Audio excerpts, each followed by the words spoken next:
আমরা কোথার স্টুডেন্ট? আমার এইটা হচ্ছে স্পিরিট আমাদের পিরোজপুর গভর্নমেন্ট হাই স্কুলের। হ্যালো গাইস, আসসালামু আলাইকুম, this is Sajjad Hossain and welcome to my another video. So আজকে আপনারা দেখতে পাচ্ছেন পিরোজপুর গভর্নমেন্ট হাই স্কুলের 2024 এর ফুটবল টুর্নামেন্ট চলতেছে পিছনে। সো আমরা এই জিনিসটা এনজয় করব আজকে। তো এই ফুটবল টুর্নামেন্টের মেইন কারণ হচ্ছে আমরা মাদককে না বলি এবং খেলার মাঠে আবার ফিরে আসি, সেই উদ্যোগটা নিয়েছি আমরা।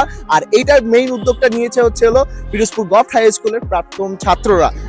সো দেখতেই পাচ্ছেন খেলার যে একটা অবস্থা, যে সবাই একদম এক্সাইটেড এই পিরোজপুরের ফুটবল টুর্নামেন্ট নিয়ে। আর এছাড়াও আমাদের হলো স্পন্সর আছে।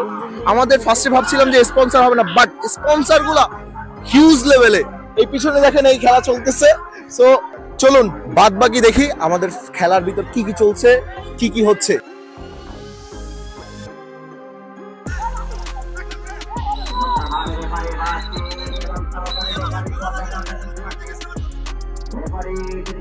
By the way guys, already কিন্তু অনেকগুলো স্পন্সর যারা আমাদের এই টুর্নামেন্টে স্পন্সর করেছে তারা কিন্তু অলরেডি মাঠে চলে এসেছে।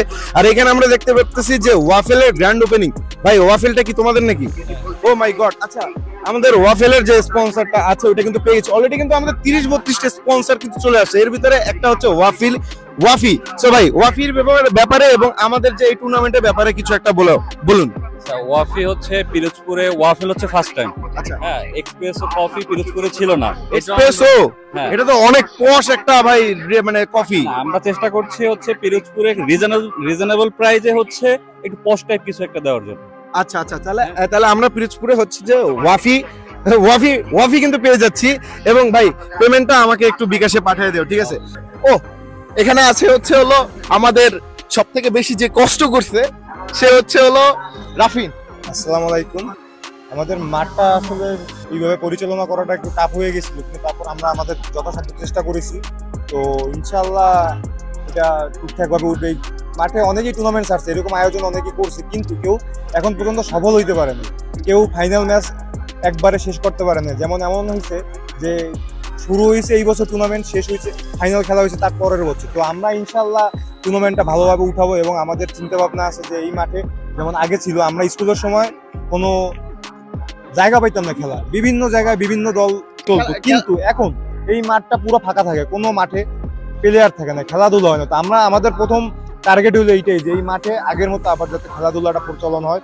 ছেলেরা, ছোট ভাইয়েরা যারা আছে, নতুন প্রজন্ম যারা আছে, তারা এই মাঠে ফিরে আসবে, মাঠে খেলাধুলা করবে, উল্টাপাল্টা জিনিস থেকে বাদ হয়ে খেলাধুলায় মনোযোগী হবে। ঠিক আছে, সো ধন্যবাদ রাফিন।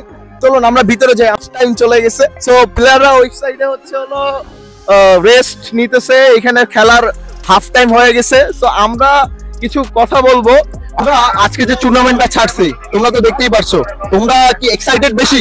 হ্যাঁ অবশ্যই। বেশি না কম? বেশি। হ্যাঁ। তুমি কি সাজ্জাদ হোসেনকে চেনো? হ্যাঁ। সাজ্জাদ হোসেনকে চেনো? না। আমাকে চিনে না, that's mean I am not famous. আর বিশেষ করে হলো এই ফুটবল টুর্নামেন্টটা রাখা হয়েছে আমাদের তরুণ সমাজের উন্নতির জন্য, যেটা হচ্ছে তরুণরা ছোটবেলা থেকে দেখতেছে তারা খেলার ভিতর থাকে, নেশা থেকে না বলুক, সেই উদ্দেশ্যে আমাদের এই টুর্নামেন্টের মেইন উদ্দেশ্য। তোমরা সবাই কিসের স্টুডেন্ট? আমার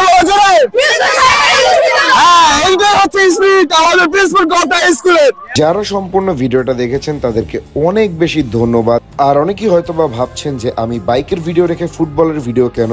বেসিক্যালি এটা হচ্ছে আমার নিজ স্কুলের ছোটবেলার বন্ধুদের সাথে প্রোগ্রাম। সো আমি এই সম্পূর্ণ টুর্নামেন্টটার মিডিয়া পার্টনার হিসেবে কাজ করছি এবং আপনাদেরকে অনেক বেশি ধন্যবাদ যারা ভিডিওটা সম্পূর্ণ দেখেছেন। আর হ্যাঁ, পিরোজপুরের আশেপাশে এবং পিরোজপুরে যারা আছেন অবশ্যই বিকেলবেলা চলে আসবেন আমাদের পিরোজপুর সরকারি উচ্চ বিদ্যালয়ের প্রাঙ্গণে।